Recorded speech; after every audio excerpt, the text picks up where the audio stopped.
last time this one didn't have any sound, right? Like, so I wanted to be sure, but now we all know it works.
I'm gonna go ahead and get started.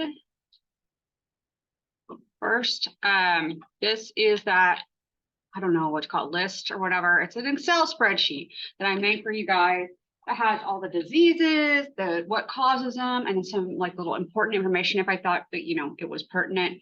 I've tried to pull most of this information just straight from those review slides. Now there's a little more than you need. For example, it has like gram positive and gram negative, or NA. That isn't necessarily something I'm going to test you on, but I did put it up there just to give some reference as far as the bacterial diseases go. Like I said, not going to test you over it, but this stuff could become useful information when you guys are actually, you know, treating patients and stuff like that. So I included it there. But like you'll notice on some of them, it'll say like the disease, meningitis, and then symptoms, meningitis, because I feel like you guys probably know what symptoms of meningitis would be, with the headache and the stiff neck, fever, and like light sensitivity, and maybe rash or not, depending on the organism. But so yeah, I put this together. When you first open it, it'll be sorted by like body systems, like kind of like chapters 19 to 24, right? So skin, and then nervous system, and then cardio, and then respiratory, and whatever. So right now that's how they're organized, because I just went through the chapters for these. And some of them don't have a lot of information because I don't need you to know a lot of information about them. But if we've talked a lot about something, then definitely take some time to go over the details for it. And when you guys are using this chart, I have set it up so that at the top, this part up here is actually like a useful mechanism. So if I'm going through my review and you guys had this open, and I'm saying, okay, you know, we'll start off with an organism called Clostridium perfringens.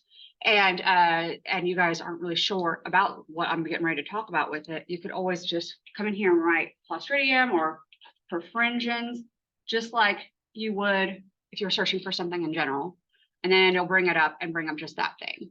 So as we're going through this, you can find it that way if you want to. You can search it by species or disease or whatever you need to help you find information on specific things. And if you have specific diseases, you know, or something that you're not sure what causes it, there's another way to kind of break it down. But yeah, or like if you wanted, like how it says type of organism here, if you wanted to know all of the bacteria, just put B. Here's all the ones caused by bacteria. Okay, so that's kind of, I feel like, a cool little mechanism that works out, and it's actually pretty easy to do. So, you know, I was happy to do that for you guys. It should help with studying and making flashcards, even organizing them if you like to reorganize them in different ways to help you study. So, yeah.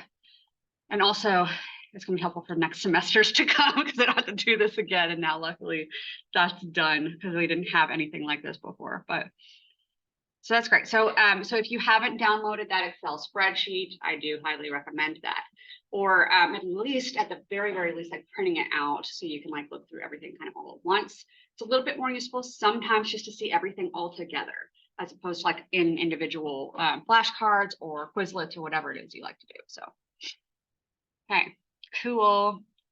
Does anyone have any questions about the exam? I know I've kind of talked about it a little bit as far as like, it's, you know, 75 multiple choice, and half of it's going to be the new stuff, focused on the new stuff, and half of it's going to be the older stuff, right? So it is not equally distributed between chapters for the older stuff. Excuse me, it is relatively for the new stuff, but the older stuff, of course, there's going to be leaning more towards stuff that I felt like was more important, that also happens to be the more difficult concepts, right? So that's going to be genetics.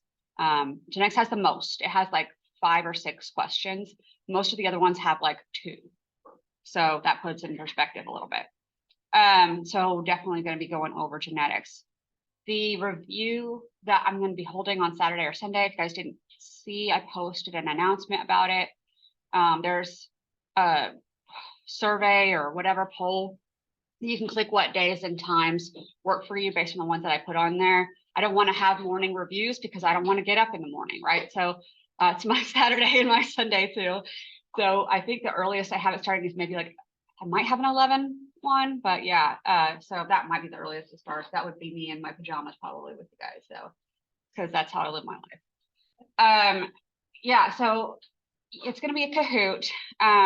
It's a Kahoot that I had in the spring semester, and then I just kind of edited it so that, because there's some stuff in there that you guys aren't going to get tested on. So I tried to edit it, make it pretty clear for you guys. 75 questions on that Kahoot, so it matches up kind of with the exam.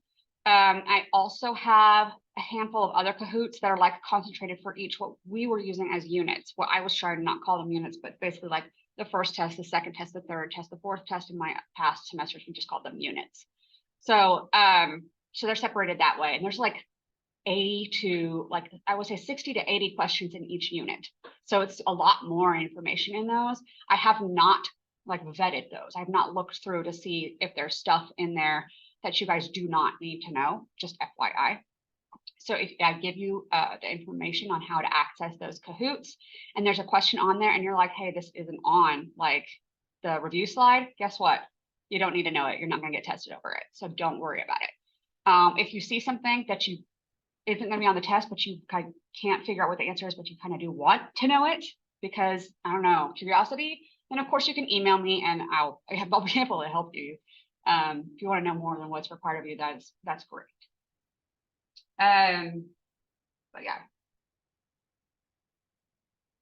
I already gave you guys like the whole like downer spiel about like this test isn't going to raise your grade and whatever. It just in general isn't, right? But that's all. It's not going to be a miracle test. So just not trying to go back into that or anything. And I did say, I'm just trying to make sure I can talk about everything in the same class. I should make notes of who I talked to about what, because sometimes I'll like come up with something like in this class, and I'll have to try to remember on my Monday, Wednesday classes to tell them because I told you more information. Anyways, it's hard to keep up with it sometimes, especially at the end of the semester where we're all just like done. Me too, right? So I got my pajamas in the mail. I got new pajamas that I ordered for this like 6.5-week break that I have over winter break, because I know you guys know like we don't have a micro over winter break, so I'm ready to just lounge and work on that. So I'm pretty excited about it. That's what I'm looking forward to. Yes. Do you have a video on YouTube for the kind of thing? There is, so I am gonna record this today, and I recorded mine from Monday's class too. I can post both of them if you want. It's the same thing though. I mean, it's not really going to be too different.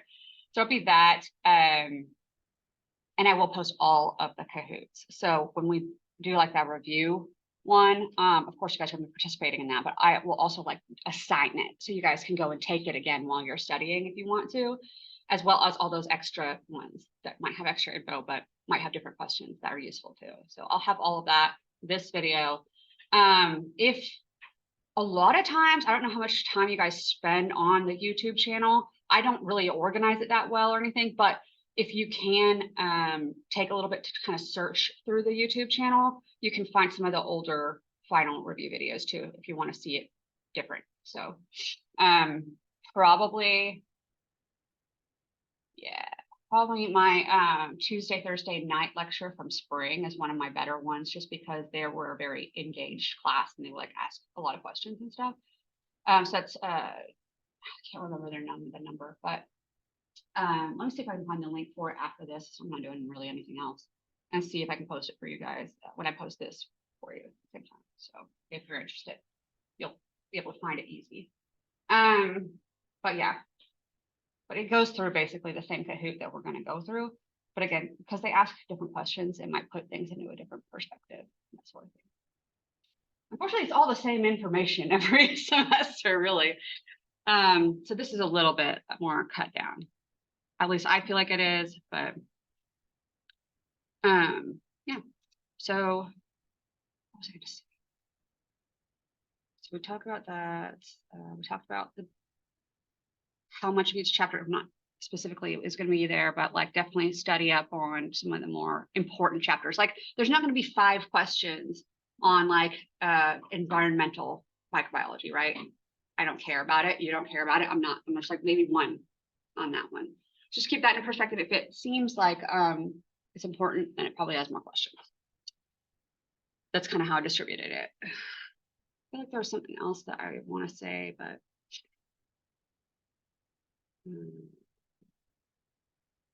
I don't think so. I think I said everything to you guys already. So, okay, let's get into it. Okay, so these are question based. So it's kind of like the last review where I kind of talked about, I did it online, but still, it was questions, and then I went through the answers with you guys over it. I'm going to try to ask you, because there will be like, it'll say Clostridium perfringens, and I'm going to ask you guys, what type of organism is it? And I'm going to say, does anybody know? Hopefully you can answer. If you can't, that's okay. Then you can sit there in silence, and that's cool. But if you do know, please speak up so that we can talk about it. Or if you want to guess, nobody's going to judge you because they probably don't know either. So just make your guesses as best you can. That's what you would see for my Monday class, is that they are not afraid to make a guess and get it wrong. So and it ends up leading to some pretty good discussion. So I'm gonna put kind of choices up here. Types of organisms that can cause disease. And this is just obvious stuff, but just so you don't forget one. Bacteria, viruses, fungi, protozoa, and helminths. There is another, I would say, other category, but there's not very many that we talk about from this category. In fact, the one that we have in the first question falls into this category, but we'll get to it in a moment. So yeah, when I ask you guys about what type of organism is it, here's some choices you can choose from. So you can look up here and like kind of at least narrow it down a bit in your mind if you want to. So it'll give you a pathogen name, maybe a disease name, or maybe some sort of characteristic, usually just pathogen or disease. And you will give me information that I ask in the questions that follow, usually about 3 questions after each like organism or something. And I may add a concept here or there. So it's going to be stuff thrown in just randomly from the other chapters. I didn't want to like test that too heavily just because you probably haven't started reviewing over that yet, and that's okay. But we'll have some of that interspersed in just to connect. Oh, and I told you guys that there's going to be, just to be clear, there are going to be critical thinking questions. I told you guys that, right? Just a few. Okay. I don't want to scare anybody, but some of them you will have seen. Yeah, so this isn't for points or anything. It's not an assignment. I'm not even taking attendance today. This is just kind of for recall benefit and all of that sort of stuff. I will elaborate on some of this stuff as we're going through it as well. You guys know how I do it. And remember, you can access that spreadsheet if you want to go along and work with it, or you can even just challenge yourself from memory if you want to. Again, this is for you guys. You use this how you want to, even if it is just going back to it later to watch it when you're testing yourself. So whatever works for you. So let's start with it. Spongiform encephalopathies.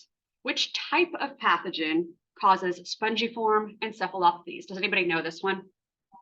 So exactly, this prions. Good job. So that is in the other category over here. It's the only one we're gonna have to know in the other category. Okay. So prions.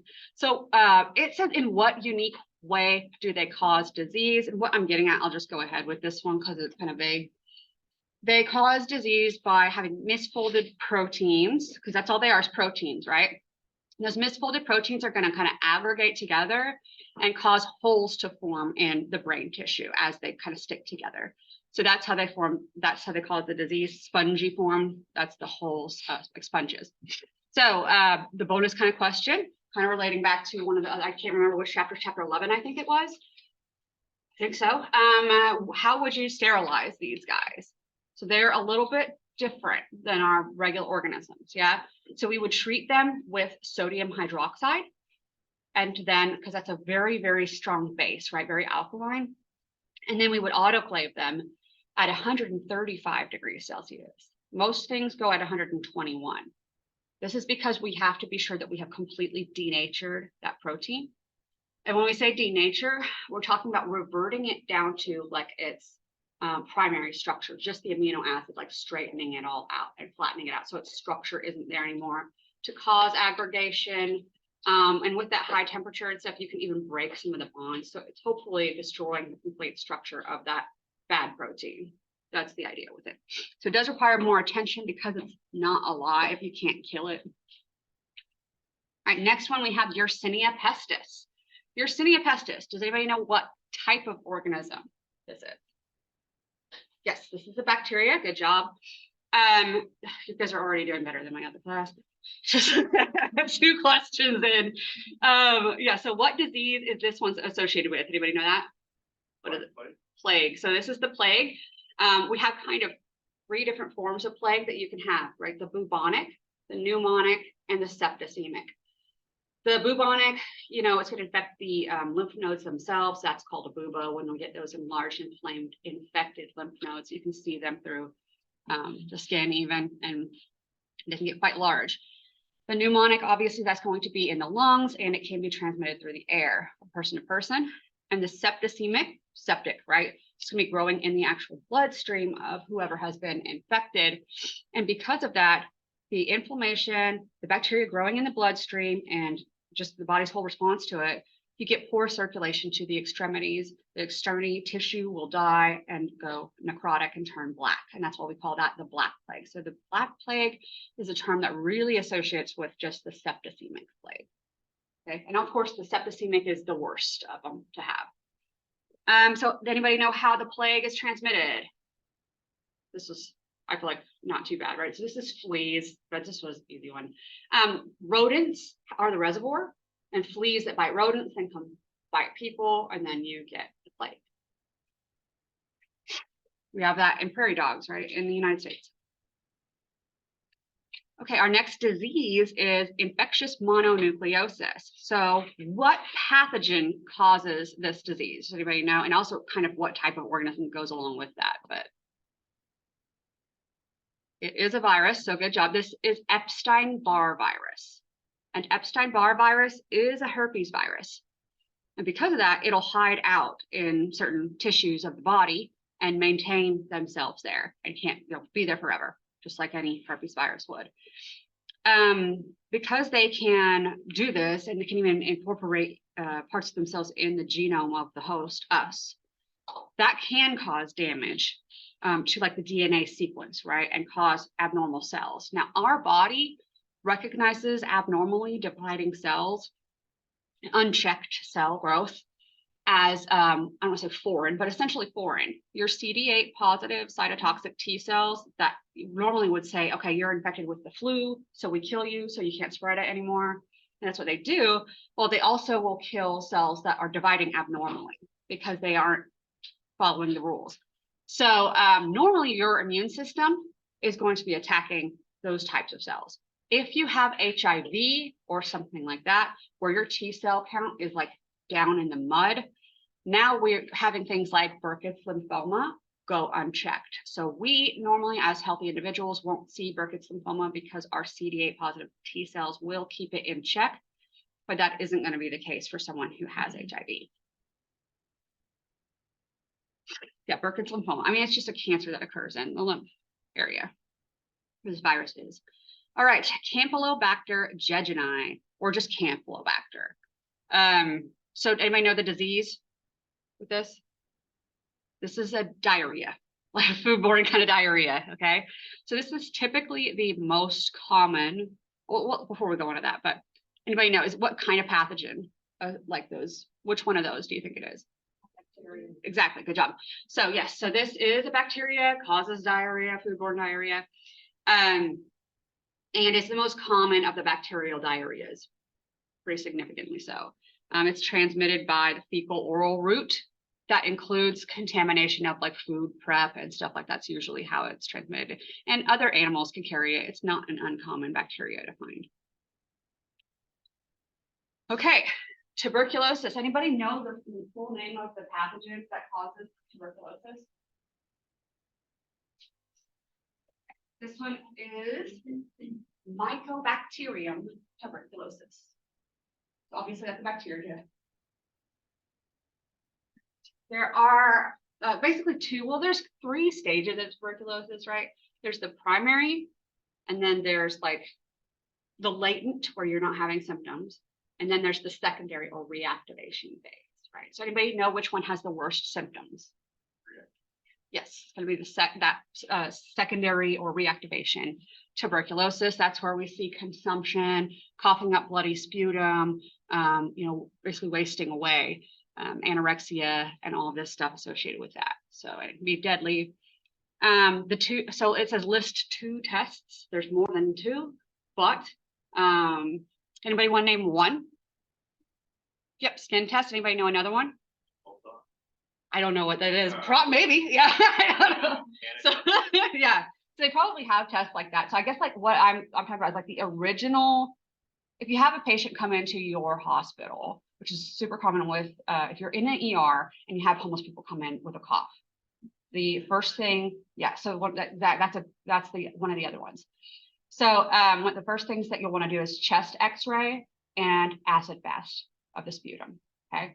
So you'll collect the patient's sputum and just go stain it acid fast.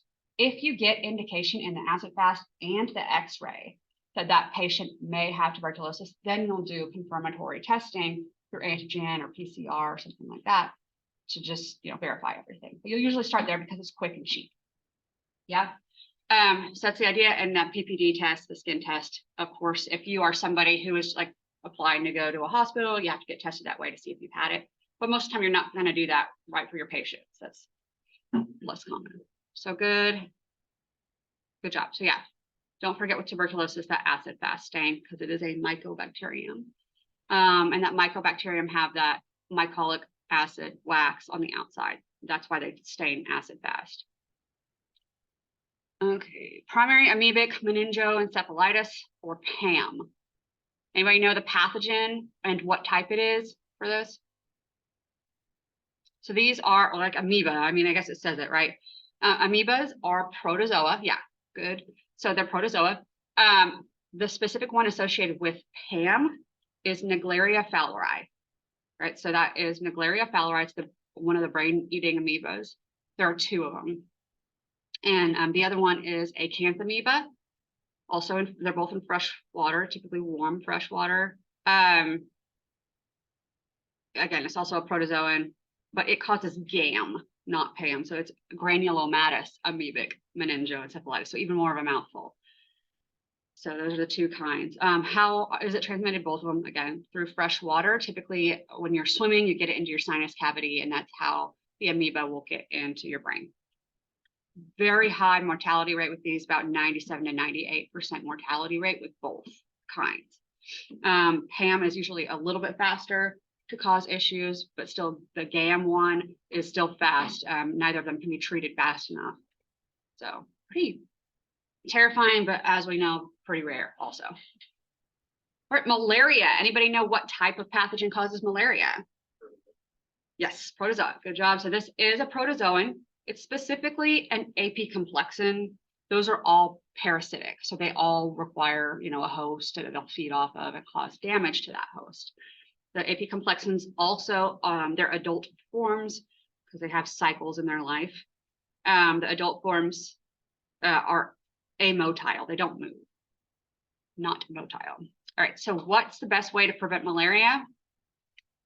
So yeah, that's good. So yeah, we have like mosquito nets that we can use. Basically, the idea in general, mosquito abatement is what we would say, like getting rid of mosquitoes or preventing them from getting to people, removing standing water, introducing, we already went over this, you guys remember it. But the sterile, genetically sterile males, yeah, the insect repellent screen, the insect repellent, what is it called? Mesh or whatever. Yes, and yeah, and they'll have it like DEET, like they'll have that sometimes impregnated within like the fabric of like the nets that they'll put over the beds and stuff too. Anyways, it's pretty interesting. And then if you are traveling to an area, you want to do prophylactic drugs. Yes. So what type of drug is like a category, I guess you could say, is used to treat malaria? You guys know? So antimalarials, well, do you guys know like a kind of specific? Yes, quinine. So the types of drugs that are going to be traditionally used for treating malaria are quinine based. For hundreds of years, we have used quinine to treat malaria. It can cause blindness and stuff. So now we have derivatives that we use, named things like chloroquine. Chloroquine is one of the more common ones to treat malaria. Okay. Trypanosoma cruzi. All right. So, anybody know what disease it causes? This one's Chagas disease. Okay, so a little bit obscure here. What type of organism is this one? You guys know this one? This is a protozoan. Protozoan. And this one, do you know how that's transmitted? You know how Chagas disease is transmitted? The kissing bug. So that bug that bites you and then poops in it. And it causes that chagoma, that swelling around the eye or the mouth where it bit you. It can be pretty severe if it gets into the chronic phase. Yeah, it causes a lot of inflammatory-based damage, heart problems and things like that, liver issues. All right, next one is acute encephalitis, pretty broad disease, because it really is just describing just like encephalitis, right? So this is, you could say, a syndrome, one of the syndromes. Remember, a syndrome is a disease that can be caused by a multitude of pathogens. So what kind of pathogen typically causes acute encephalitis? So this is going to be viruses, actually. And we can get even more specific with it. And there's a term that is associated with this that is in your review sheets, which is arbovirus. And arbovirus, well, we'll say, do you guys know how they're transmitted, arboviruses? So this can be mosquitoes, ticks, biting insects. Biting insects are going to transmit arboviruses. So that concept is kind of key for this. So here, when we're talking about acute encephalitis, this is where we're getting into West Nile and all those other related kind of viral things that aren't super, most people don't have any symptoms from these, but they can cause encephalitis. So anybody know what encephalitis is? What does it mean? Yes, inflammation of the brain itself. Very good. So, and I think we're going to come back around to meningitis later, so I'm not going to ask it just yet. But yes, inflammation of the brain, in our case, of course, due to infection. Next disease, we have smallpox. So the actual causative agent, the pathogen that causes this, anybody know what it's called? A lot of people know smallpox, and a lot of people know that it's a virus that causes it. Yeah. This is variola major. Okay. Variola major is the virus that causes smallpox. Anybody know what areas of the world still experience this disease? None. Okay. It doesn't exist anymore. It's been eradicated, thanks, of course, to the vaccine. The vaccine, which is important, is made from a different virus called vaccinia, and that's why we call vaccines vaccines today. It was the first vaccine. What system of the body? Yeah, you guys should know this. What system is affected by smallpox? The skin, right? It's just going to make those pretty scarring and harmful, huge. I say huge because they aren't bigger. They're bigger than chickenpox, but yeah, pretty disfiguring. Can kill you also. All right, Bordetella pertussis. Anybody know the disease for this one? Bordetella pertussis. This is whooping cough. Anybody know what kind of organism causes whooping cough? What is Bordetella pertussis? Exactly, that's a bacteria. Anybody know how to prevent this disease? Exactly, so that's going to be a vaccine. We do have an effective vaccine. Usually will come along with tetanus and diphtheria. So tetanus, yes, exactly. So tetanus, diphtheria, and pertussis, Tdap, or there's other versions that they will use, but it's all the same stuff, whether it's a booster or initial, just depends. Cool, so we have a vaccine for that. That's an important one to remember. It is pretty important too, because especially if you are working with little newborns, those are the ones who are the most affected by that. So you want to be sure that people who are handling that baby were vaccinated. Pharyngitis, anybody know what that means? Yes, so good. So yes, it is definitely inflammation of the pharynx, which is actually an important thing to separate from inflammation of the larynx. So the larynx is like your voice box or your vocal cords. The pharynx is your throat in general.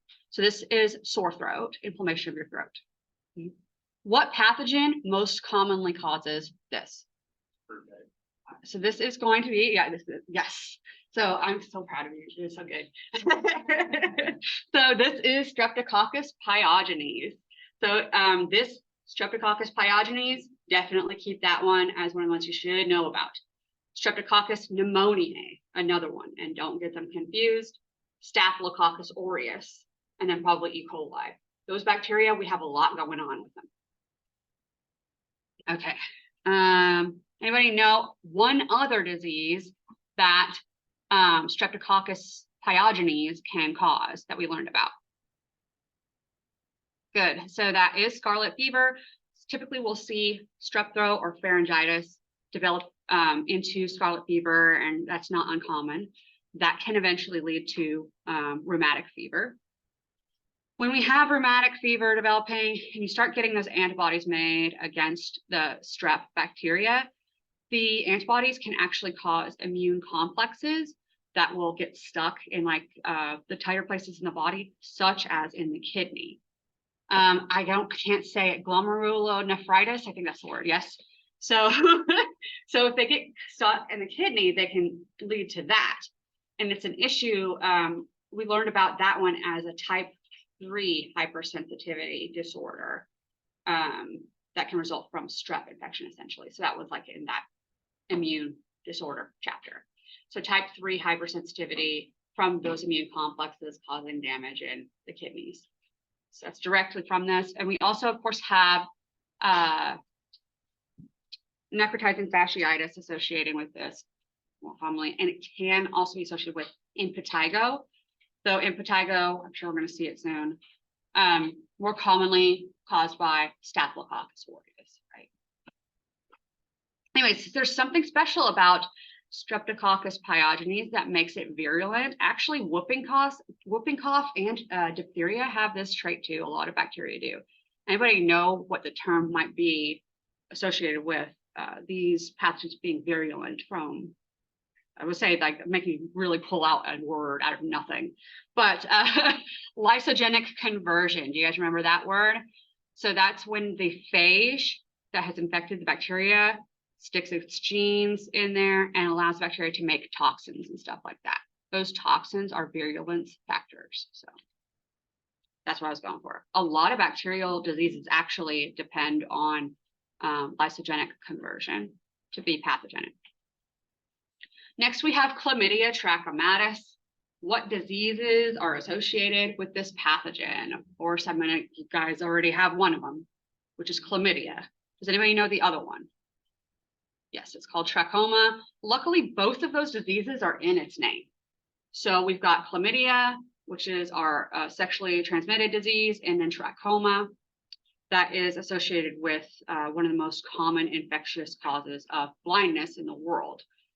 So quite different from each other. So anybody know what kind of organism this is? Yes, this is a bacteria. And then, so if we were given the choice, again, here we get to go with some of these concepts we haven't seen in a little bit. Clindamycin, praziquantel, or miconazole. I tried to pick some obvious ones. Which one would you choose of those three and why? Yes, why would that be? Do you know? It's okay. Yeah, it's antibacterial. Yes, that's all really we're getting at here. So clindamycin, it is an antibacterial drug. So an antibiotic, yeah. So it only treats bacteria. Praziquantel, anybody know what that treats? So it's going to be helminths, so worms and stuff like that. And then miconazole, anybody know that one? Yeah, that was a pretty good one. The azoles in general, you can expect to be treating fungal infections. So clindamycin, just more specifically to nod back to that chapter that we haven't seen in a little while, is going to be a antibiotic that affects the protein production, so or ribosome function, essentially. So that's one of those. Just remember, they can affect the cell wall, the cell membrane, protein production, or nucleic acids, or folic acid production. So there's 5 for the antibiotics that they can affect. It's just when you get to it, when you start studying. All right, Treponema pallidum. Anybody know the disease for this one? Yes, this is syphilis. Anybody know the type of organism? Bacteria, great. And how do we contract it? This is a gimme. Sexually transmitted, yes. So it's syphilis, it's bacteria, it's sexually transmitted. And how does it progress? So there's 3 stages to, so I won't make anybody like say all of this, but there's 3 stages: the primary, the secondary, and the tertiary. Primary, the defining feature is that chancre or canker sore, the hard little nodule type sore. It is painful. There usually is just one at the site of the bacterial entry. The second stage, or secondary syphilis, you're going to see, yeah, fever and lymphadenopathy and stuff like that. Swollen lymph nodes, you're sick feeling now, actually having an immune reaction. But the thing that really defines that secondary syphilis is that rash. Yeah, the brown rash. We see a lot of it on the palms and the soles of the feet, but it can be all over the entire body eventually. So it's a weird brown rash. And then tertiary, of course, the features associated with that one. Now we're moving into neurosyphilis, where we're going to have dementia developing. Blindness can be a problem. And we have development of those things called gummas, which are just like little tissue masses in certain parts of the body as well. So that's the 3 stages of syphilis. How do we treat syphilis? Penicillin. Yes, penicillin. Penicillin was a huge, huge help in helping abate the syphilis problem once it was discovered. So penicillin, important for that. And because we've talked about signs and symptoms kind of leading into this, we talk about some signs, we talk about some symptoms. Anybody know the difference between a sign and a symptom? So if I were to say, give me an example of a sign. Anybody? Yes, so rash could be a sign. Some other good examples might be like temperature, swollen lymph nodes, because you can actually feel them. So signs are going to be the things you can actually observe on the patient. So not subjective. These are the objective kind of things. So you can actually interact with them and verify them. The symptoms are the subjective things, right? Yeah, so this is going to be pain, lethargy, itching. You can't actually verify that, but you see the patient itching, but that doesn't mean that they're actually, could be full of crap. You don't know. But yeah, stuff like that. Nausea. Remember that nausea will fall into symptom because you can't prove it, but vomiting, definitely a sign, right? Because you can see that. Okay. Gas gangrene. Anybody know the pathogen for this one and what type of organism it is? Yes, so this is a Clostridium. This is Clostridium perfringens, yes, which we talked about kind of in the beginning with our chart. But this, what kind of bacteria? Oh, what kind of bacteria? I guess I gave that away. So this is bacteria. So what other illness besides gas gangrene is Clostridium perfringens associated with? Does anybody know? Food poisoning. So it's actually proper food poisoning and not like a food associated infection. Of course, there's infection, but what makes you sick is the poisoning, right? The toxin that it makes. And what stain could help you identify this? Anybody know this one? This one? Endospore. Good job. This is going to be the endospore stain, Clostridium and Bacillus, right? Okay, hyperbaric oxygen treatment is sometimes given to treat gas gangrene. Why would that help? Anybody want to guess generally? So this is an anaerobic organism. It doesn't do well. It doesn't have any like protection against the toxic oxygen compounds that we've talked about previously. It doesn't have catalase or anything like that. So it doesn't tolerate oxygen well. It also isn't pathogenic as the oxygen concentration increases. It has to be anaerobic to be pathogenic. So if we can get more oxygen in there, we can maybe hopefully help the patient overcome this. Gas gangrene, because it is associated with deep wounds that become necrotic due to that anaerobic environment. These are things that were associated more in the past with things like bayonet and knife stab wounds we don't see quite as much of anymore. So you can still get it though. All right, the flu. So influenza, right? So what type of organism is this? Right, virus. Is fever common with the flu? Yes. Yes. So this is, remember that it is common with the flu, but not with colds typically. What are 2 ways new strains come into existence, and briefly explain them? So you guys know where this one's going, I'm sure. This is antigenic drift and antigenic shift. So the idea is that in antigenic drift, you have random mutation developments just from growing and multiplying. And those mutations can be beneficial. But then we have antigenic shift, where we have the 2 strains coming together in a host and exchanging genomic segments, basically, since flu has 8 genomic segments, and they can just mix and match and then create whole new strains that usually will lead to pandemics and like 0 immune recognition on our part. So it can be pretty severe. So that's the difference. Drift, slowly drifting along, shift, suddenly shifting over. Tamiflu. We often use Tamiflu to treat influenza. Anybody know how it works? It is an antiviral. So one of the interesting things, we kind of talked about this a little bit in the antibiotic and everything, antimicrobial chapter. Tamiflu is an antiviral. It interferes with neuraminidase. So bring it back. H1N1, H whatever, N whatever for flu. Yeah. H is hemagglutinin. Hemagglutinin is used for attachment as well as it causes the blood cells heme to agglutinate, stick together. So there's that. But then N is neuraminidase. And there's a lot of different kinds you can have for flu. But what it does is it helps the flu virus get into the cell. It helps the virus bud away from the cell. It clips off some of the surface molecules so it's not held on there and the virus can float around. And it also helps to break down mucus, which makes it easier for it to infect your cells. That's also why we see like cough associated with flu. So if we stop that action of neuraminidase using Tamiflu, that gives our body a better chance of fighting the infection off. So that's how Tamiflu works. All right, ringworm. Anybody know what kind of pathogen causes this? This is fungal, right? So it's not a helminth, it's not a worm at all. It's a misnomer. This is a fungal infection. So I say this next question, what is one location on the body which is commonly affected by ringworm? I mean, pretty much anywhere on the skin. Let's be fair here, okay? So, but we are most, familiar with maybe like the skin base. I say skin because I point at my arm because that's where I had it when I was a little kid, when I was like petting this stray cat and then like got this ringworm from this cat, I'm assuming. But yeah, just, the ring and that's just ringworm, whatever. You put some cream on it and you're fine.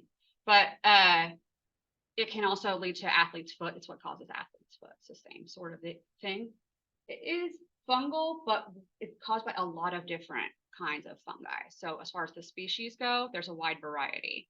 You can have it on the scalp, in the beard, in the groin area, pretty much anywhere on the body. That was everything, right? Oh, yeah. So here's the last thing. So you guys probably will get this one, right? So if you had to choose between tetracycline, ivermectin, or miconazole, what would you treat? What did you treat? Exactly, good job. So that's miconazole. That is our antifungal here. All right, Candida albicans. You guys know what kind of or type of organism this is? Good. So that is a fungi. It's a yeast, and yeast are the fungi. What type of infection is caused associated with female genitalia? So specifically, like a specific kind of term for this that we mentioned in the last chapter. Anybody remember it? So yeah, yeast infection, and that's fair because that's what we. There you go. You guys got it. So when we remember about the yeast infection, we start thinking about it. Unfortunately, that reminds us that yes, vaginitis is what is associated with that. So we remember vaginitis, inflammation of the vagina itself. Vaginosis is infection in the vagina from the bacteria overgrowing in your vagina, but not inflammation of it, right? So that's vaginitis. So is this organism usually part of the healthy biome of female genitalia? Yes, it is. So there is, I think getting into it, we'll get into it soon. There's one other organism that is associated with vaginitis, and we're going to get to it eventually. But all right, next is hepatitis C virus, obviously a virus. I can't say the name of it without saying that. So anybody know what hepatitis is? Right. Luckily, a lot of these words have that in it, and I keep asking you about it. Just hopefully reinforces that itis, inflammation of the whatever. So inflammation of our liver. What is a defining symptom of hepatitis? Jaundice. So jaundice is caused by, if you have inflammation of the liver, we start having damage in the liver. You start having bilirubin essentially released into the body that collects in the skin and causes that yellow appearance. It's also very itchy as the longer it goes on for a patient. And it can be quite uncomfortable. My father-in-law is probably, well, I guess you guys are going in the medical field, so you get used to this stuff, but he was dying and he knew it. Like he was like basically told like you're going, that's it, like you're going.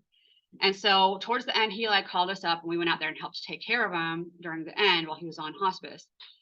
And he got really jaundiced, and he was all the time like asking us to like scratch his back and his skin because he was so itchy from that. And I just remembered thinking like, as he like went unconscious gradually, like that must have been a relief to not have to deal. You know how it is, just itch all the time. It's so uncomfortable. I felt bad for him. But yeah. Okay. Right. So how is hepatitis C transmitted? You guys know that one? Yeah. So this is bloodborne. This one's bloodborne. Important to know the difference here. If we talk about A, B, and C, A is transmitted via like fecal oral. So that sort of stuff. And you can usually get over A on your own if you do get A, but it can still cause hepatitis, and that can be a bad thing. So you don't want it. Hep B, what am I trying to say here? It's transmitted by sexual contact and blood. So we got kind of both of that going on. And then C was just blood. So not sexual contact typically with Hep C. That's just not enough to get it to be transmitted. So bleach your needles. Yeah,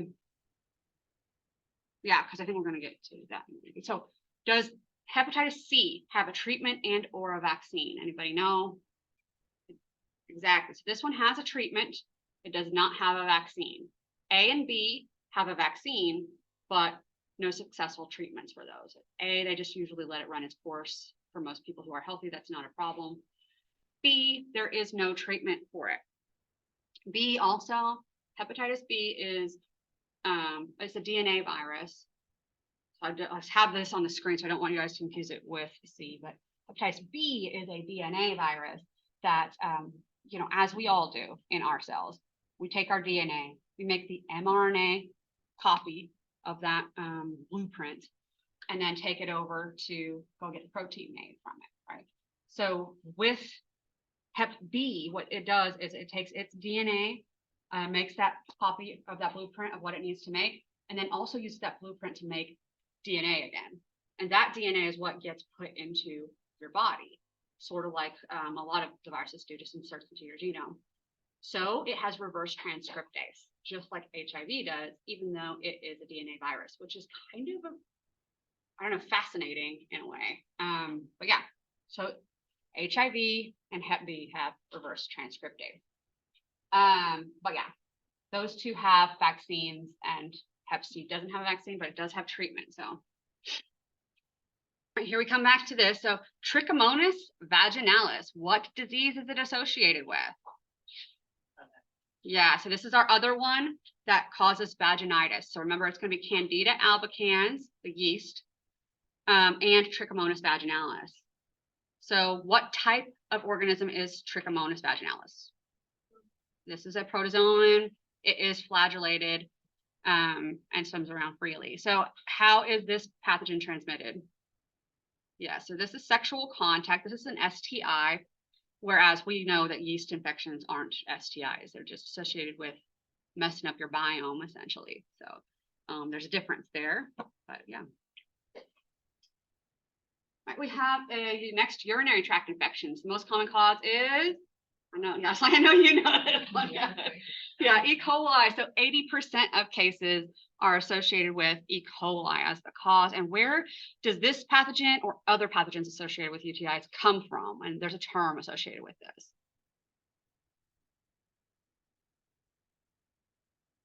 It's okay. So yeah, so it comes from yourself. Yeah. Your own GI tract. So that term for that is endogenous. Okay. All right, is this more likely to affect males, females, or equal, and why?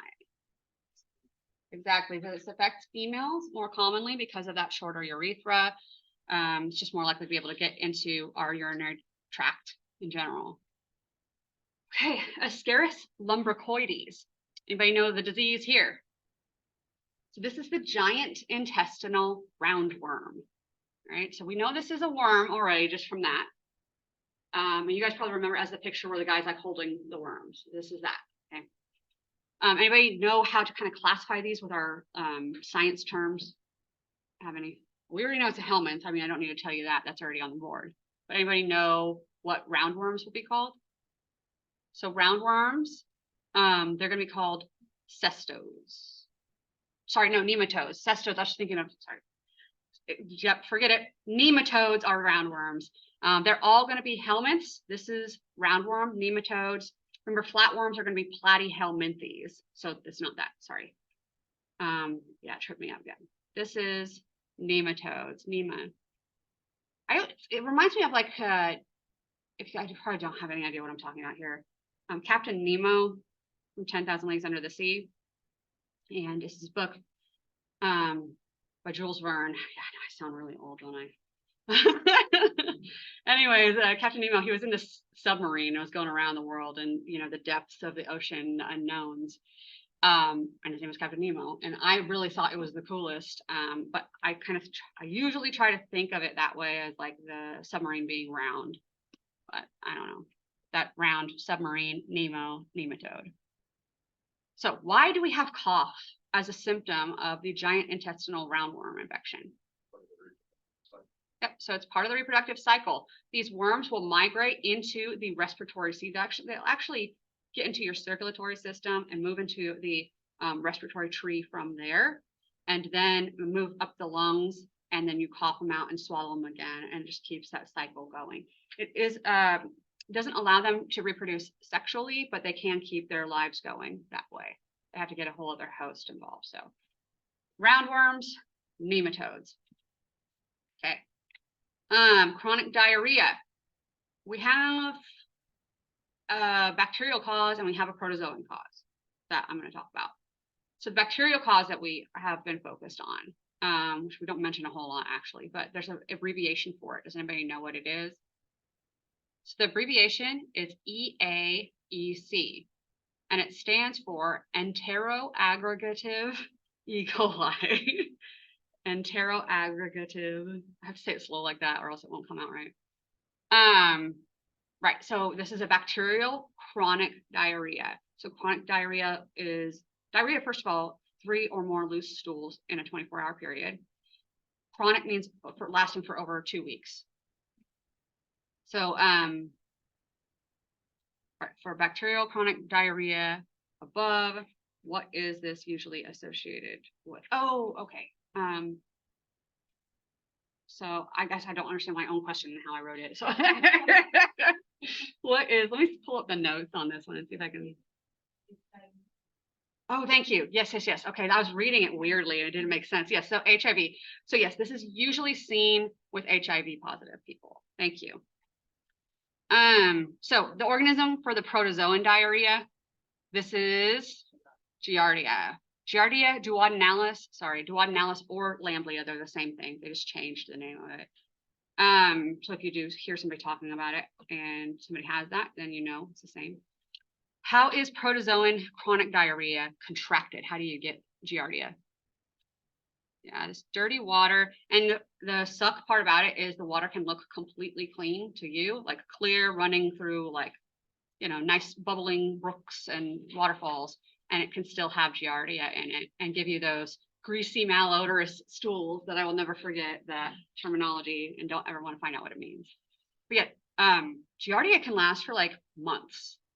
Diarrhea, I don't know. That doesn't sound great at all, of that greasy, malodorous BS. So, Taenia solium, what disease is this? This is a tapeworm. So it's like I say, what disease that's the tapeworm? I don't know. But there's another one that we have more of a problem with. Having a tapeworm is one thing, but if you ingest the proglottid of the tapeworm, so those little pieces at the end that break off that contain the eggs, without ingesting it through meat, which is how we usually get tapeworms, if you eat it by itself, then you are more likely to develop this disease, which is called cysticercosis. And that's where the worms will go into your brain and encyst and hang out in there. If you were to try to remove them surgically and rupture the cyst, it causes such like immediate severe inflammation that's almost instantly fatal. So it's pretty intense. You don't want to get cysticercosis. It's like a bad deal. Do we have this in the US? Yes or no? We do have this in the United States. It's like one of those not well-known things, but we do. And what is the scientific classification terminology for this organism as far as this goes? So yes, this is the cestodes for real this time. Yes, this is Platyhelminthes. It's a flatworm, and it really truly is a cestode. Because when you break down the flatworms, you have cestodes like tapeworm, or you have flukes. Flukes are called trematodes. I'm probably gonna bring that up later, but I don't know. Right. Of course. So Neisseria meningitis. What kind of organism is this one? Bacteria. Obviously, it causes meningitis in the friggin' name of it. What is meningitis? Yeah. So this is the inflammation of the lining of the brain. So this called the meninges. And it has three parts, and I only ever remember dura mater. I think there's like pita mater. Do you know the third one? Anybody? Dura.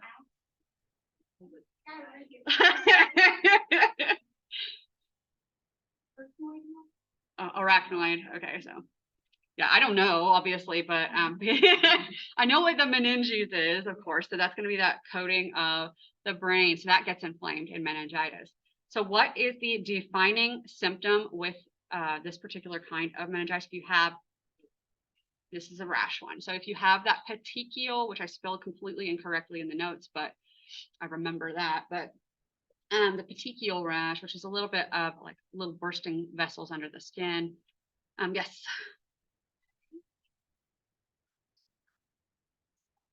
No, I would never. So no, I know, like that is stuff that Dr. B did a lot in his class. I just don't see it as necessary. Like I want you guys to be able to recognize the diseases and the symptoms. That's what's important to me. So that's what I want to see you guys do. But yeah, recognizing, you won't have to spell. And I will, you know how it is. I think I had even on, maybe even on the lab exam, I might have words that have like start with similar letters, or have like, you know, bromothymol and then bromophenol, and then you have to know that it's bromothymol instead of bromophenol, and not get tripped up. I might have stuff like that, but I'm not going to have like one letter change or something stupid. So don't worry about that. Okay. Nice. That's the closest I'm going to get to it. Neisseria meningitis is bacteria. This will cause So I guess I should go back for moving on already, but for Neisseria, it is a gram-negative diplococcus, and that's actually a pretty defining feature about it. If you had a patient that you suspected that they had meningitis, remember you're going to have that stiff neck, you're going to have a fever, you're going to have soreness of the neck usually, as well as a headache and sensitivity to light, and in this case possibly have developed that rash. So if you think your patient has meningitis, and you take a CSF sample, a spinal tap, and send it off to the lab, the first thing that they're going to do, and that you would want to order for that patient, would just be a gram stain. And they're going to do a gram stain, and they're going to see that it's gram negative. They're going to see that it's a cocci, so round, and these are very defined diplococci. So they're going to look like this, sort of like little butts all over the place. So it's a very defining characteristic. So if you see that in somebody's CSF, you know exactly what that is. You know, that's all you need, really. I mean, yeah, if you want to do PCR to confirm, you can, but probably don't need to. So, but yeah, so that is a defining characteristic. That's why I do bring up for that one, gram negative diplococcus. Am I going to test you over that? I'm like 99.9% sure I am not going to test you on that, but you should know it, I feel like, for, you know, treating patients, because this is probably something you will see if you are working in like general medicine or ER medicine. So, all right, so this, because we saw cases of this when I was at Southwest. So, yeah, that's it. Okay, Enterobius vermicularis. So what type of disease, and is this one going to be? You guys know this? Yes, pinworms for this one, right? So pinworms, and they are worms this time, not like ringworms. Pinworms are true worms, so they are helminths. Enterobius vermicularis, and I feel like the name almost gives it away because of that vermicularis. It reminds me of vermicelli, like pasta. So think of worms. But yeah. So what's the defining symptom for pinworms? itchy butt, so itchy anus. And is this illness found in the United States? Yes, it is. Right, next, we have Neisseria, the next one, Neisseria gonorrhoeae. Now, if you were to do gram stain of this one, you'd see a pretty similar image. People tend not to have meningitis from gonorrhea, and people tend not to have gonorrhea from Neisseria meningitidis, though. So the symptoms have you leaning which way of what kind of Neisseria you're really dealing with there. So we have gonorrhea, and I already said, I would say what type of organism. Obviously, it's going to be bacteria because I'm already talking about the gram stain, and we just saw the other one. So how is this transmitted? How do you get gonorrhea?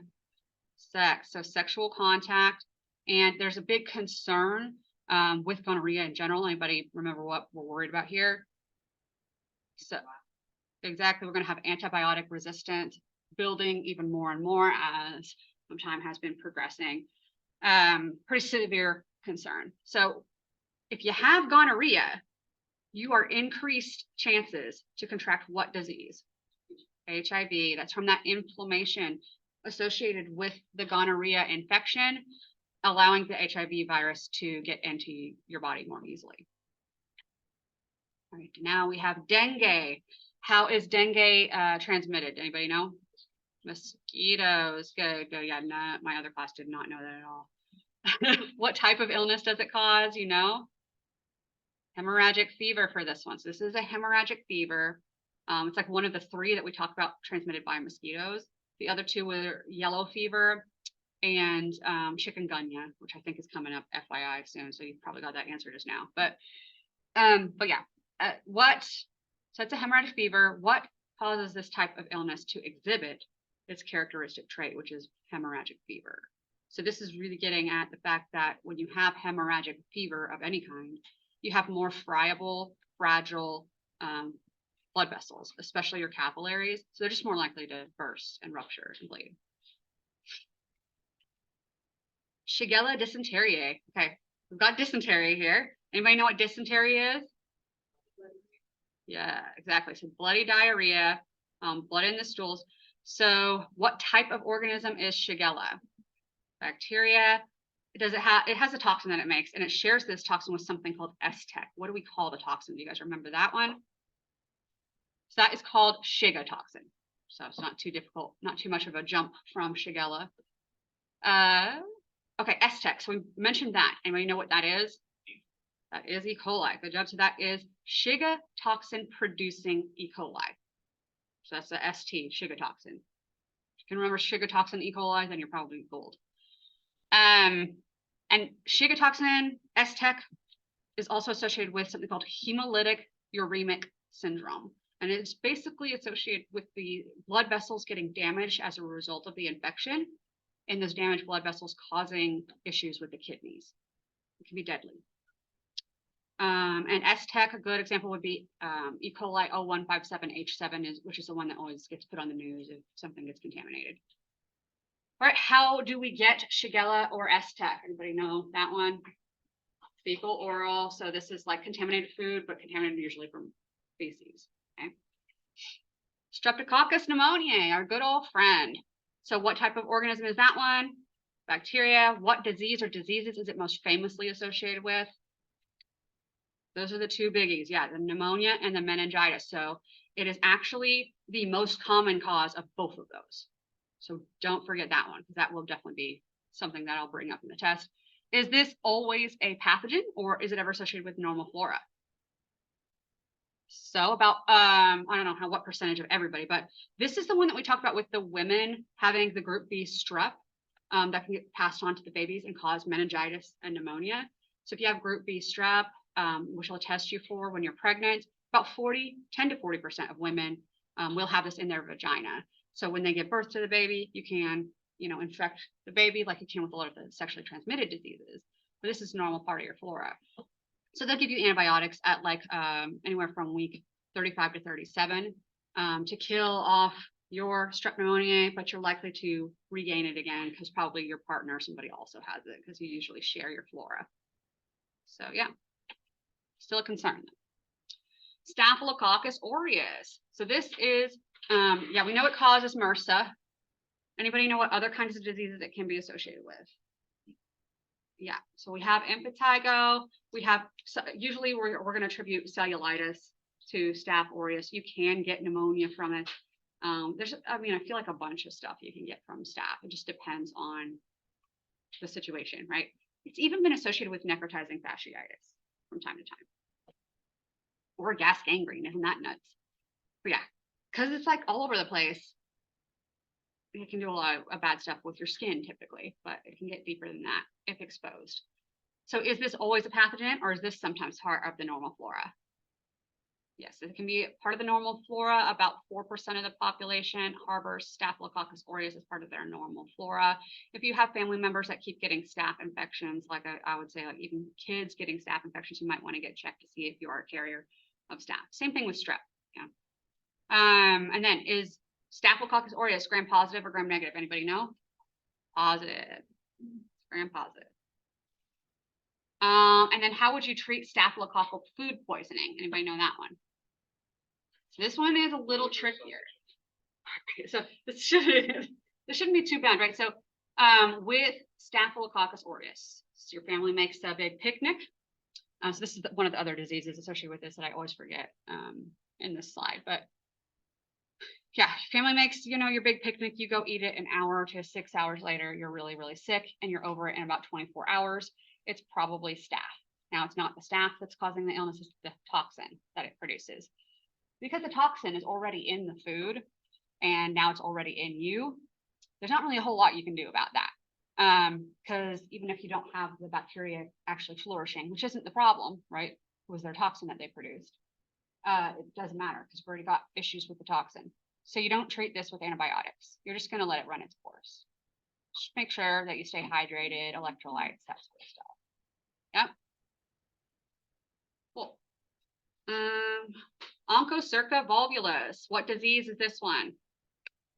Yeah, this is the river blindness. And so what kind of organism is this one specifically? This is a helminth. This is a worm that gets into your eye, literally. And it has, inside of it, actually has a little bacteria that makes it pathogenic. That bacteria is called Wolbachia. But yeah, without the Wolbachia, this worm is not pathogenic. It's pretty interesting. Next, we have chikungunya, which we just mentioned. So let's see if you guys remember. What kind of organism is this? What type of organism causes the illness associated with it? This is a weird way to word it, but whatever. This is a virus. That's a weird way to word it, but yeah, this is a virus. Virus causes this. And what kind of illness is associated with this? Hemorrhagic fever. How do you get this? Mosquito bites, okay? We do have it in the United States, just not very common. All right, Clostridium tetani. What type of organism is this one? Bacteria. Causes tetanus, obviously, but what serious symptom is associated with tetanus? Do you guys know? So it's going to be paralysis. In this case, we're talking about spastic paralysis. So you cannot relax. Okay. You seize up. Why would that kill you? Yes, you'll suffocate basically, or other things that can happen because you can't move your muscles. But essentially, it's usually your diaphragm. You can't breathe, and that's not necessarily like a involuntary muscle. You have to control your own breathing. So yeah, so that'll seize up and will cramp up, and you can't breathe anymore, and you'll suffocate. Hopefully, that's how it will kill you. So what kind of stain would you use for this one to identify? Endospore stain, because it is Clostridium. Clostridium botulinum. So I should say also with that, the Clostridium tetani, like the other Clostridium perfringens, that is anaerobic, and is only pathogenic in the air. Similar sort of thing with the tetanus. All the Clostridiums are kind of that way. Okay, so they have to be anaerobic in order for them to really cause problems. So then we have Clostridium botulinum, again, another Clostridium. Yeah. So same thing here. So what kind of serious symptom is associated with this one? Flaccid paralysis. So same concept. You're going to die the same way. It's just whether you are stuck contracted or you can't contract. Yes. So does anybody know how the botulinum toxin works to achieve that? So this is kind of a little bit going into physiology. The botulism toxin, what it does is prevent this signaling molecule from one nerve cell to the other. And that signaling molecule is acetylcholine. So your cells it blocks the cells from releasing the acetylcholine from one nerve that would signal to the next nerve. So you can't signal. All right, and how do you get botulinum? How do you get botulism? Anybody know? So this is food. This is typically like poor canning practices. So if you're not sterilizing your cans, or there is, you thought it was sterilized, but endospores, right? So the endospores can survive. That's usually the problem. It's usually home canning that can lead to this, because this can be kind of in a lot of different places naturally in the environment. So It's the bacteria or the toxin that makes that's the problem. the toxin is the real problem that's going to make you sick, but here you do have to actually have the bacteria at least growing in or on the food for that to really be an issue. All right, so that's it. Of course, there are more illnesses than this, and you might need to know those as long as they're on those review slides, right? So you'll want to review those. This didn't cover every detail about every disease, so remember that too. If you guys have any questions about this while you're studying the diseases, of course, let me know. And Saturday or Sunday, we will be having the review over the other chapters. It'll incorporate a little of this too, just to bring it together. Good job, good job. I will